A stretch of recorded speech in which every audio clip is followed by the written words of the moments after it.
It's Taj of the Beat. And welcome, ladies and gentlemen, boys and girls, guys, gals, and non-binary pals to another episode of All the Above. I'm one of your co-hosts, Jeffrey Garrett, along with Manuel Rustin, your favorite teacher's favorite teacher. And hello and happy New Year's to our YouTube viewers. Jeff, any bright New Year's hopes and dreams for you? You know, I want to keep it relatively simple. I'm wishing for peace and joy in our schools in the new year. So I hope our students come back with, a renewed sense of peace and possibility. And I hope for some joyful learning in classrooms. You know, is that too much to ask? I mean, you speak about peace, yet clearly you have been waging a war on Christmas here with your holiday neutral decorations here. Yes, we have happy holidays, folks. Happy holidays. You hate America, don't you? Wow. Yeah. Well, thank you for tuning in. If you're listening on the go during your commute or early morning workout, listening to our podcast, we thank you for that. Please go ahead and recommend this to the other podcast listeners in your life. And if anybody's like, no, I don't really listen to podcasts like that, let them know they're in luck, because All of the Above, of course, is a video show, and they could go to aotashow.com and see the video version of all of our episodes. Jeff, what do we have on the agenda for today? Well, we got some good stuff, man. Well, we have, of course, our Do Now, which we always have, fascinating headlines in education, a little bit of banter and discussion about it. And then I'm super excited. We have a great seminar today. We have 3 special guests coming in, and we're going to dig into a topic that I think a lot of folks in our audience are really going to find fascinating. America has always been a leader in public education on the world stage. And yet, here we are in 2018 with... 2019, man. Just update your calendar, man. I made the mistake. We in the future right now. 2019, and we still have schools that really struggle and have been struggling for years. And so we're going to dig in with our guests about how to help struggling schools and how to create sustainable transformation in schools that have long struggled. So... fascinating topic. You definitely want to stay tuned for that. Sounds amazing. All right, folks, we're going to begin with the Do Now.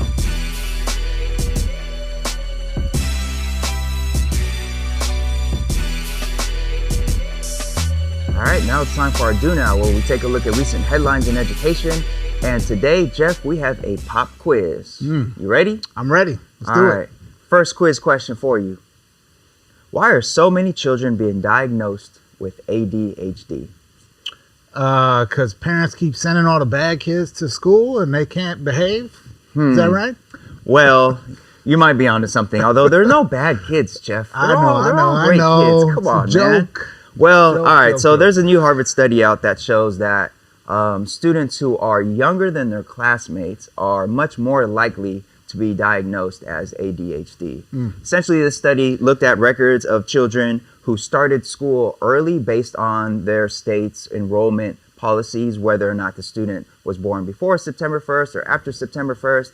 And the study showed that in classes where these policies existed and a student might be in class with classmates that are almost a year older than them, those students are 30% more likely to be diagnosed with ADHD. And the researchers say it's probably because of their observable immaturity as compared to their classmates. Yeah. I mean, this story really hit home for me on a very personal level because as we just actually talked about in our last episode, I was one of those kids who was really hyper when I got to kindergarten. And the system, had I not had parents that were able to advocate for me, probably would have played out with me winding up potentially being medicated or being, referred for special education. And we know that those things can have lifelong consequences, right? And so this was really eye-opening and just hit home to me and made me kind of do the math, right? Like if you are, that September child instead of the August child, you've lived potentially 20% more, right? You did do the math. Than the child who was born in August. Like 20% is a large slice of life, right? So, in a certain sense, it's kind of like, duh. Of course, this leads to huge developmental differences in kids who are entering school. Yeah, in the study, they compared these children. They looked at over 407,000 children across the country, and in states where these September 1st enrollment cutoffs don't exist, they didn't find any correlation between the students age and ADHD diagnoses. So this really is eye-opening and really points to, even though the study looked at records, medical records, and rates of diagnoses, they didn't quite look at that original like referral for each student and how they got referred. But sort of the implication here is that they are in a class where they're observably more immature than their peers, and either the teacher or someone else at the school is letting the parent know, yo, your kid like can't sit still and there might be something here, and that's leading to these diagnoses, which you point out have like long lasting ramifications. Yeah And to think about the number of kids out there who might be developing this whole identity as a hyperactive, bad student, troublemaker, right? Like what is that doing to how many kids? Right. And frankly, in our system today, how many of those kids are also boys, right? We know boys are being disproportionately diagnosed. So lots of ripple effects here that are fascinating, that maybe just have to do with like changing an arbitrary cutoff date. Yeah, or I mean, obviously training teachers or educating teachers on sort of their perception of students and their perceived like lack of being able to pay attention, and it's for me another reminder of how sensitive and delicate the teaching and learning process is, and there's so much at stake as a teacher. Entire future is at stake off of a simple comment to a parent that you might want to get your kid looked at because I can't get him to sit still, and really troubling stuff. Yeah, absolutely. All right, what's our next quiz question for today? All right, man. Well, next up, pop quiz. What costs $4.4 billion and rhymes with lemonade? 4.4 billion and rhymes with lemonade. I'm gonna go out on a limb and say financial aid. You would be correct, sir. Yeah. You would be correct. So, fascinating story out of the state of California, developing story. The California Student Aid Commission, which oversees the state's pretty massive financial aid system for higher education, voted unanimously recently to endorse a package of changes that could provide a huge increase to the Cal Grants program. Now, for those folks outside of California or maybe just aren't familiar, Cal Grants are the sort of main state-based financial aid assistance program. And this shift could bring lots more money to students, specifically to close the gap that lots of low-income students and families face, because Cal Grants had been focused on covering the cost of tuition. Right. This change would cover full cost of attendance, so travel, housing, meals, that kind of stuff as well. And that's lovely. I mean, because I think especially states like California, where the cost of housing is skyrocketing, and it's just the cost of living is skyrocketing. For the state to acknowledge that students don't just need help with that tuition bill, they need help with these other costs, because a lot of students, I've had students personally whose tuition was covered for one reason or another, but they still didn't end up going off to University of whatever or Cal State whatever, because they couldn't afford the housing in that city or in that area. So this is really promising. Yeah, I had just last spring a very similar experience, helping to counsel some students who had received financial aid offers and needed to complete their decision-making process on where they were going to go. And met with a young man who had been accepted to a Cal State that he was hoping to attend, but he was going to be about $10,000 short when it came to full cost of attendance, right? His family, both parents work in fast food or making minimum wage, don't have the resources to take on a $10,000 loan or cover those costs themselves. Right. And it was just right there in front of me, the gap that even some of our most at need students are facing, that shows the shortfalls in the current Cal Grant model.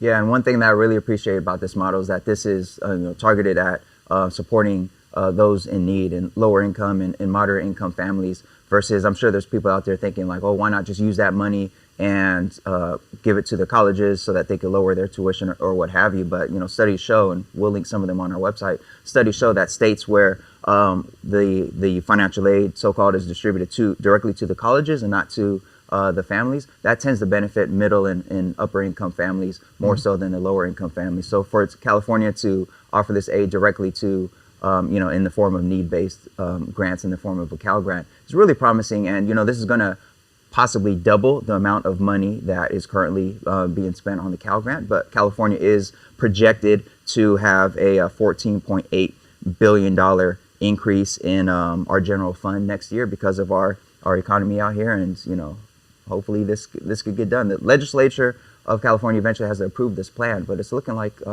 it might be happening. Yeah, to that point, there are 2 state assembly members who apparently have already committed to introducing this legislation, in the next session. And so, I think there's strong momentum. The community college system has also endorsed this change. So lots of mounting political pressure to make this happen. And hopefully that's a great sign for young people in California. Indeed. All right, one last quiz question for today. Yeah. Let's see what we got. All right. It's a tough one here. All right. Jeff, I know you've gone to some pretty esteemed colleges and universities in your time. Let's see. Question here. Is New Mexico really a state? Yes. Prove it, Jeff. Prove it. I don't know how to do that. Yes, New Mexico is a state. So, this is something that happened back in early winter. Washington, D.C. Marriage Bureau. A man by the name of Gavin Clarkson went with his fiance to get a marriage license. And Gavin, being from New Mexico, the clerk or a clerk at the D.C. Marriage Bureau did not accept his New Mexico driver's license as proof of identity, because apparently this clerk did not realize or did not know that New Mexico is a state, not a country. This clerk wanted a passport, and I don't know what's going on. Oh man, so there is a part of me that absolutely loved this story because it's so perfect for the Trump era of America. And then there's a part of me that is so sad and despondent about this story that I want to just crawl behind the table and curl up in a fetal position and rock myself to sleep. So, what does this say? Like, we have clearly failed as a current social studies teacher and a former social studies teacher. I blame Common Core. America, we apologize that there are people working in government who do not know that New Mexico is a state. It's a state. We should probably know that. And that the manager at the office also didn't know that New Mexico was a state. Yeah, so Clarkson said in a Facebook post after this incident, he said, you are from flyover country when you are applying for a marriage license, give them your New Mexico driver's license, and they come back and say, my supervisor says we cannot accept international driver's licenses. Do you have a New Mexico passport? Yeah. So yeah, the clerk and the supervisor, and this is just all, she thought New Mexico was a foreign country. And one detail that really stood out to me is that the clerk reportedly complimented Gavin Clarkson on how well he could speak English. He speaks so well. He's so really well spoken. Speaks well. Thank you, Chris Rock, for that gift. And thank you, DC Marriage Bureau, for reminding us all that if you keep going left in Texas, before you get to Arizona, you're going to get to New Mexico. And it's a thing. It's a place. So, yeah. Okay.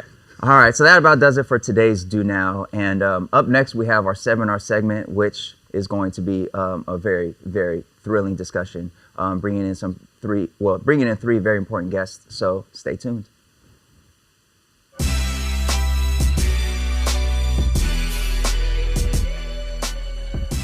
American public schools are one of our most cherished institutions. We know this because the vast majority of people in this country have gone through our public schools. Most kids today are educated in public schools, and we think of schools as a great equalizer of opportunity. We look to our schools to teach everything, from how to use scissors safely to how to escape poverty. And we spend a lot on schools overall. And for the most part, it's money well spent.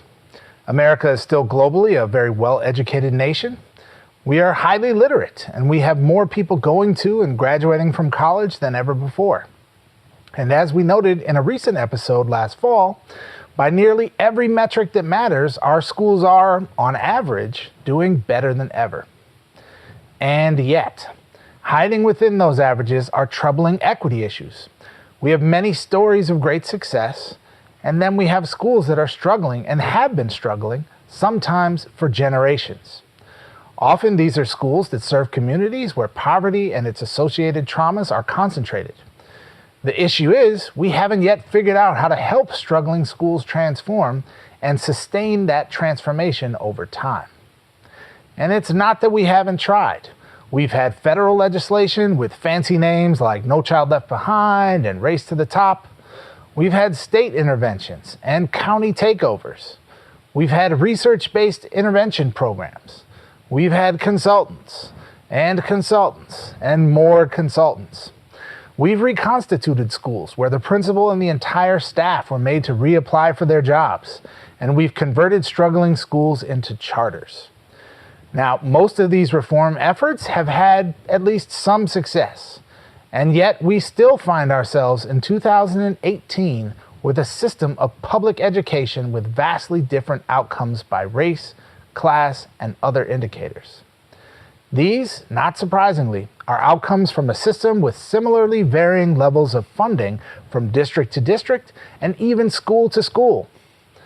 To put a number on it, a 2016 study from Stanford University concluded that 6th grade students in schools and districts with the highest concentrations of poverty score on average more than 4 grade levels below children in the richest districts in our country.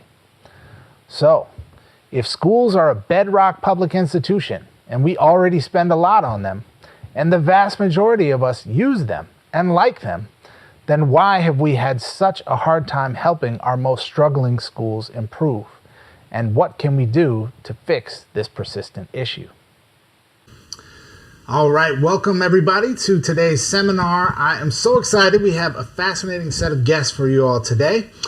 Immediately to my left is Dr. Ian Guidera. Ian is the Chief Academic Officer at the Partnership for Los Angeles Schools. Ian's had a 20-year career in education, working as a teacher of all grades and subjects between kindergarten and 8th grade. He also has been a school leader out here in South Los Angeles and previously led a school turnaround center for West Ed as well.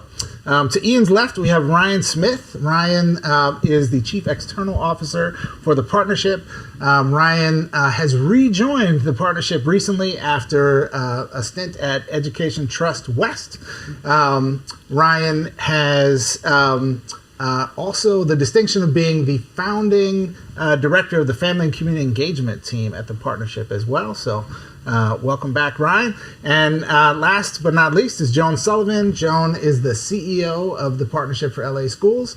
Joan is a former high school social studies teacher, a founding principal of a high-performing public high school in the South Bronx, and former deputy mayor of education here in Los Angeles. So welcome to all three of our guests. We're excited to have you here because it's hard for me to think of three better minds to have in one room to talk about our topic today, which is around transforming struggling schools. And so, we live in America, the richest country in the world, and yet we have schools that have persistently struggled. So to start off with, Ryan, I'm wondering if I can throw this to you. Why, in the country that's the richest in the world, do we still have struggling schools? Well, I think when we think about students who live in poverty, when we think about how we invest in schools, I don't think we've always made the right choices. It's sad that California schools are still in the lowest, I believe, the lowest 10% of states out there as far as per pupil investment. We know that even with more investment that's coming from the state, a lot of our schools, particularly schools that have been under-resourced for decades, continue to be under-resourced. And we're not making, in my opinion, the right choices. One thing that I think this is a policy issue, absolutely. Where we invest does matter, but I also think it's a belief issue. There are folks who just believe that investing in traditional public schools doesn't make an impact, and somehow the public has in many ways lost trust that we are investing in schools the right way. I don't believe that. I see investment, particularly working in a partnership, where we're thinking about building the capacity of adults, where we're thinking about wraparound services, where we're thinking about partnering with parents. But truthfully, we're going to have to do some mind shift work and some policy change work in order to invest in students the way we should be doing. John, what do you have to say? Why do we still have struggling schools, even in the wealthiest country in the world? Because we haven't outlawed private schools. Well, I do think that there is an issue of segregation in our public schools that's persistent, if not worse than it was decades ago, and that is a part of a more systemic set of issues where our resources aren't distributed according to need, and so we are getting exactly the outcomes we should expect to get if we're not investing where the need is greatest. It is inevitable that there will be opportunity and achievement gaps, and I think it is a question of will. How much are we willing to commit to the education of all children as opposed to our children? And I think that those are fundamental questions we have to ask and answer as a society, in addition to the fact that we have a short attention span. And so to the extent that we are making the right investments, we're often not able to sustain our focus for long enough to see the efforts that have been undertaken through. And so that too is, I think, a big part of the challenge that we see in public schools is that because of a parade of superintendents and school board members and initiatives, there's not continuity of effort. I would add schools are pretty much the most solid institution you could point to that sorts students, right? And we have a well-meaning democracy that most people would describe our country as being operated by. But really, I think it's a caste system where lower-income students tend to end up staying as becoming low-income adults. And they often attend schools where district policies traditionally sort of follow the ideas of mitigating risk and balancing budgets before they are about helping students get to and through college. And I think to Ryan's point, we have to look for policies, sniff out policies that sort of maintain the status quo in that way, and then be courageous about implementing policies that are actually built to do something for those students differently than we currently do. So Joan, let me ask you, the Partnership for LA Schools is a pretty unique player in this space of transforming schools. What exactly is the partnership, and what makes it different from other efforts nationally to transform schools?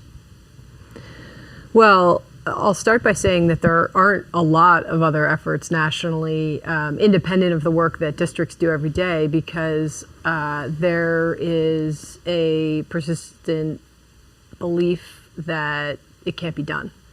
And so a lot of people shy away from the challenge of tackling or meeting the needs of our struggling schools because it's hard work and because the path to success isn't always clear.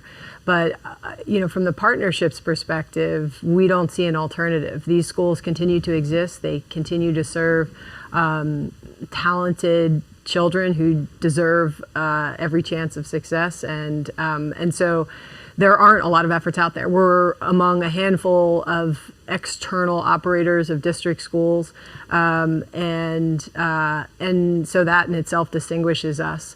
We also are one of the biggest turnaround operators in the country. We have 18 schools, 15,000 students in 3 different communities, Watts, Boyle Heights, and South LA. We also serve feeder patterns, so we serve elementaries that feed into middle schools, that feed into high schools, because we believe that the biggest opportunity lies in starting with kids when they enter school and seeing them through college, and then also being a part of uplifting communities. The other thing that distinguishes us is that we live in the system, in the second largest school system in the country, and the largest system operated by a school board, one that serves over 500,000 students, not because it's easier, right? It comes with a lot of challenges working in a large bureaucracy, but because it gives us the opportunity to scale. That is to say, we are in a position to address the needs, not just of the 15,000 students that inhabit the schools we serve, but the 500,000+ students who inhabit the larger system, because we can both propose and promote policies and practices that would benefit the larger system. So, Ian, I think I want to throw this to you first, but how do we create lasting change in schools that are struggling? We've in many ways, if we look at the sort of national average, our schools are doing better than ever before. We have, the highest or just about the highest graduation rate in history, largest numbers of students moving on and persisting in college, which seems like, we're moving in the right direction. And yet we have these pockets that are very much, experiencing huge gaps in opportunity and achievement with, those averages. So how do we create lasting change in schools that have long struggled? Well, I think we don't have a ton of knowledge in the school improvement community that would point to proof that there is long-term change that is scalable, right, across multiple schools. So I think a lot of our ideas are untested, but I think in the partnership, we believe it's about building systems in schools and around schools that are focused on building the capacity of the folks who do the hard work of getting kids to and through college every day. If we just focused on finding the rock star principal or the rock star teacher as a turnaround model, then when that person leaves, so goes the talent that they brought with them. So,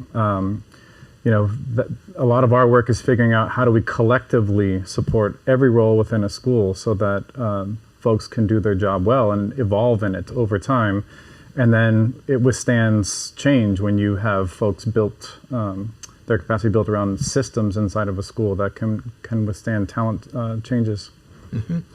And Ryan, I know in particular, a lot of the work that you oversee at the partnership also involves leveraging partners and bringing additional resources to schools. And you spoke already at some detail about the huge need for resources. Mm-hmm. So I'm wondering if you can add to this, like in addition to the kind of systemic, the building of systems that Ian is talking about.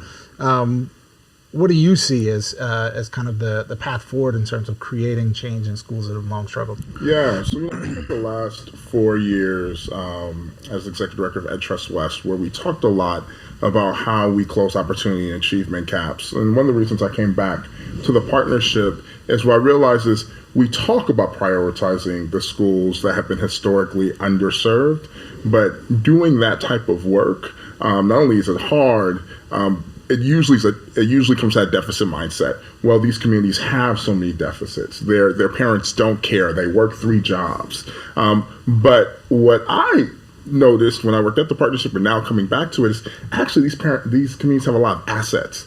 These parents want to be involved. We're talking about how do we build the structure so that we're welcoming them. How do we ensure that our educators and our principals know what it takes to bring many of our communities back into the fold? Schools can't do this alone. We have to do the asset mapping of community partners and school-based providers who can provide the type of social emotional supports and wraparound services necessary to uplift schools. And I believe that schools are the centers of communities, but they can't do it on their own. So I'm excited to invest in pockets of Los Angeles, to me, that are actually the jewels of LA. South Los Angeles, Boyle Heights on the east side, Watts, these are proud communities that really care. They're historically under-resourced, but care about how their students are doing. And I'd like us to flip the narrative to say that these are the communities that matter the most when it comes to schools, not the communities who've left schools behind, which I just don't believe. So these ideas that have been shared so far about building systems and addressing areas that have historically been looked at with a deficit mindset and been under-resourced. Is it realistic that just nationally, that we could bring that sort of change across the board? How do we make this happen in other districts, areas where there is no partnership, there's no intense focus on these communities and bringing them in? How do districts in other parts of the nation even begin with this? Is that even realistic? I think that comes down to the courage of local and national policymakers, right? So how do we create better policies that are about protecting schools that are in the communities that are the gems of each state and each major city?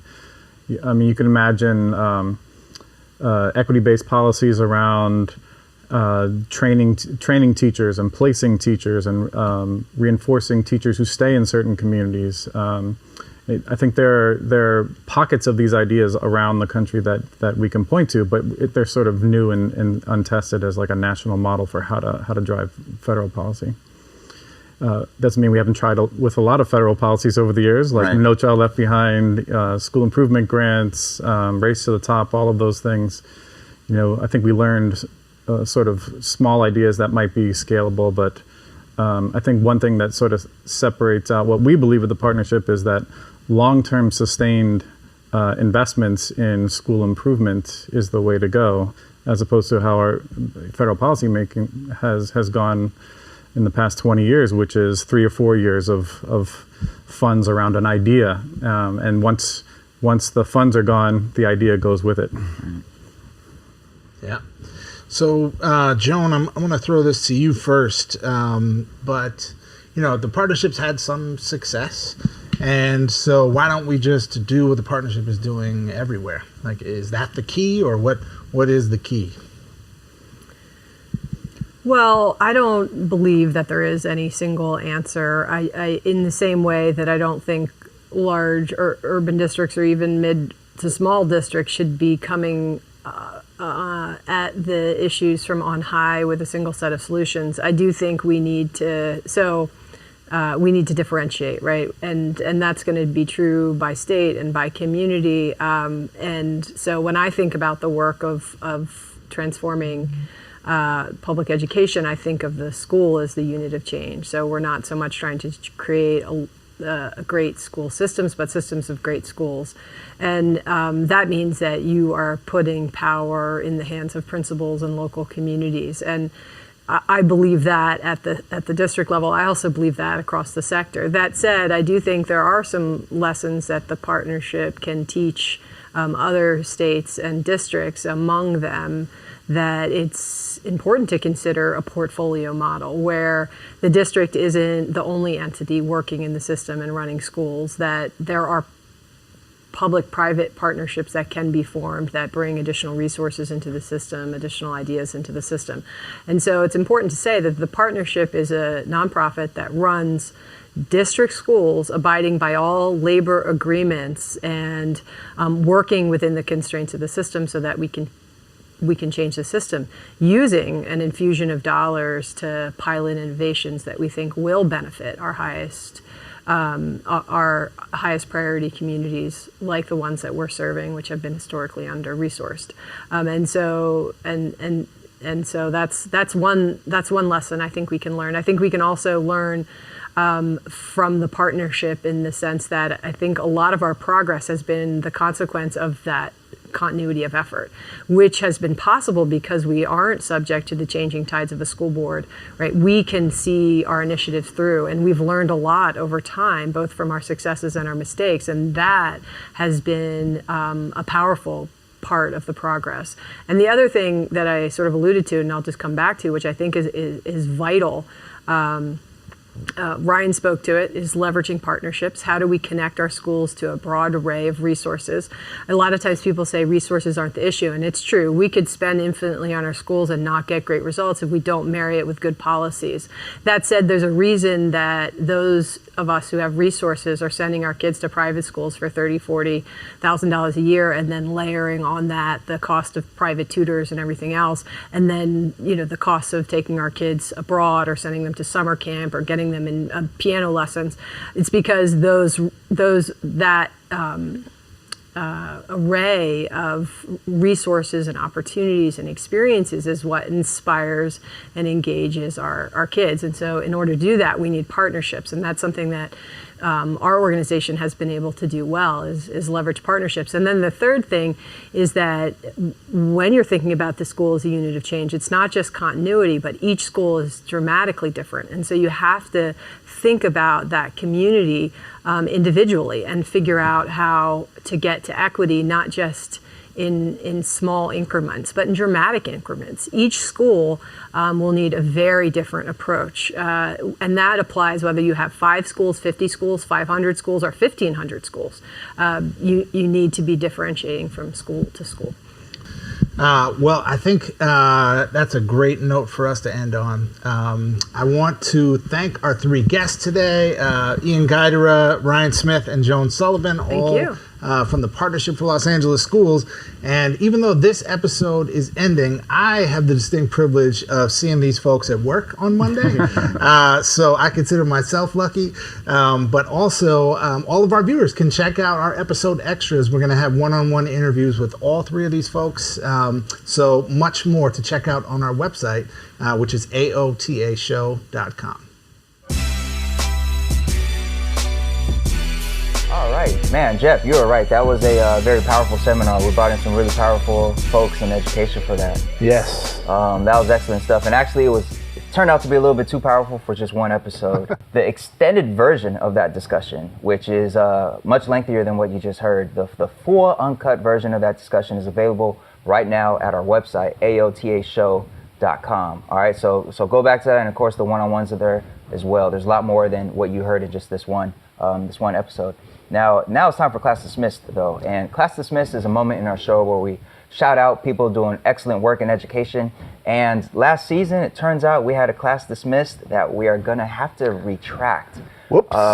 Yeah. So we gave a special shout out to a lot of those videos that went viral where students were looking at their college acceptance notices. And, you know, I'm sure you remember the video of a young man at a laptop with all of his peers behind him, and he was looking to see if he was admitted to Harvard. And you know, the video shows him see that acceptance on his screen, and everyone goes nuts and dances and crazy, and very great feel-good video. But it turns out there's a bit of a problematic backstory to that. Jeff, can you fill us in? Yeah, I would say it's more than just problematic. That this is an official retraction of our shout out from last year. So the story is the New York Times did a big expose on the TM Landry School in Breaux Bridge, Louisiana, which is an independent school there that apparently has a very seedy underside to it. So what we saw in those videos of kids being accepted to Harvard and Brown and Columbia and all these wonderful places seems to have been built on a foundation of fraudulent transcripts, on fake stories designed to make kids seem more sympathetic in their college admission essays, and in even issues like psychological and physical abuse of children. So just some very troubling allegations made against this school, and not only just immediate, right? Like this has apparently been going on for some time now. So, you know, we have been hoodwinked and swindled and bamboozled, and you know, I know there's a lot of other schools out there that are doing this type of thing. So, sustained and continued props to you. But TM Landry School, unfortunately, we gotta take that back. Yeah. Hopefully, our first and last class dismissed retraction. So sorry about that, folks. Now, thank you for tuning in to this episode. And remember to hit our website, aotashow.com, for links to the stories that we discussed, links to studies that were mentioned, full uncut version of the seminar, and those one-on-ones with our seminar guests. Just a whole lot available there, aotashow.com. And we look forward to you joining us next time.